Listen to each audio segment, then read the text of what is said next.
Hey guys, Aaron Dorr here with Iowa Gun Owners. Session is officially underway here in Des Moines, and we have big goals in the fight for gun rights in 2025. I'm going to break down these three agenda items. First, we have the clear mandate given by gun voters on November 5. The gun voters rejected the left's entire agenda, kicked out Joe Biden and Kamala Harris, took back the Senate. And right here in Iowa, we have the biggest majorities in both chambers that we have had in my entire lifetime. And so there's no time now, no need now to be timid or to be moderate. Now is the time to kick down the door and make generational changes in the fight for gun rights. You know, for the last 10 or 15 years, the goal here for all of us in Iowa was pretty much to build the basics, right? We had to get rid of may issue and pass shall issue law. We did that almost 15 years ago now. We had to pass stand your ground law. We had to pass constitutional carry. We had to safeguard all these rights in our state constitution. And all of that has been done, plus a bunch of smaller bills along the way. The question now is, what can we do to not just safeguard freedom for today, but for our children's generation? In our mind, we have three things that must happen to accomplish that. Number one, we need to pass the Second Amendment Preservation Act. We call it SAPA law for short.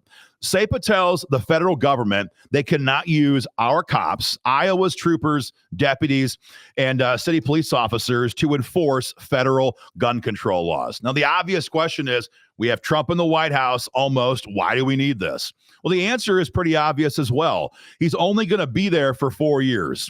And sure, in 4 years, we may have J.D. Vance or somebody else in the White House, but we could have a crazy communist as well.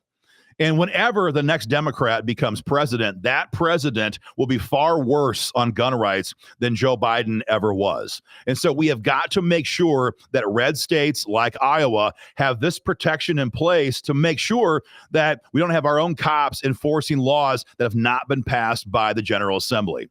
Also, with Trump in the White House, now is the best time to do this, because when other states did this over the last couple of years under the Biden White House, they were immediately sued by the DOJ, and those laws were attacked and struck down.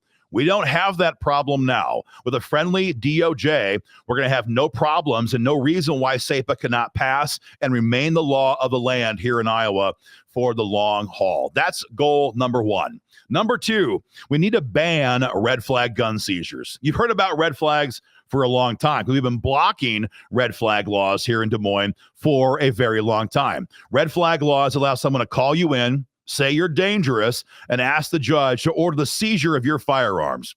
No charges filed, no arrests, no indictments, no conviction, just the say-so of someone who does not like you. That's obviously unconstitutional. It shreds your due process rights, and we've blocked that for a long time.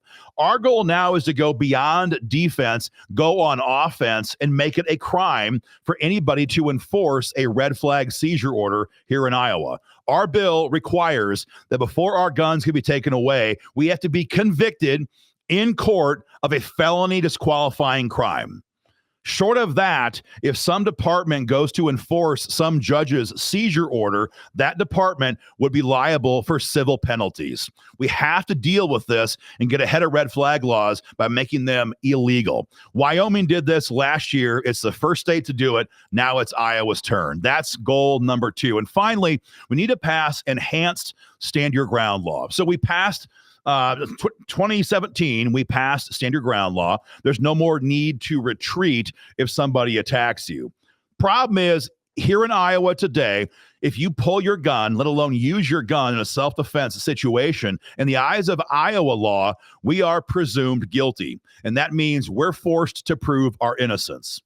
In many other states, they have inverted the presumption where the gun owner is presumed innocent and the government is forced to prove their guilt. The difference there is massive, because if we're forced to prove our innocence, we bear the entire financial burden, the entire emotional weight of that situation. It's far easier to prove, to maintain your innocence than to prove it. And if our goal, if our job, the requirement is for us to prove that, it gives all the power to the prosecution. Our bill would fix that. It reverts that. The presumption now lies with us. Also, it grants us pre-trial immunity hearing status. Right now in Iowa, for the most part, you can only invoke stand your ground law on appeal. That's after you've been convicted, after you've been branded a killer, after you've lost your job, after you're probably bankrupt, after your neighbors and family and friends think you're a killer. Then you have the luxury of asserting stand your ground law on appeal. That's backwards. Our bill would address that as well. These three bills, these three changes would safeguard freedom and secure us for the long term here in Iowa, not just from Soros prosecutors here in Polk County, but also from the next crazy madman Democrat who walks into the White House and declares war on gun rights. It's going to be a big fight. It always is. Right now in Iowa, we have kind of a weird dynamic. We have the old guard Republicans who've been around for, in some cases, approaching 20 years. Many of them believe, you know what, we've done enough for gun owners here in Iowa. But the freshman class and the sophomore class, they're much more aware of the times in which we live. And they know we have to do these big things right now while we have the momentum and the votes to do it. So it's going to be a big fight. You guys all got to be involved in this.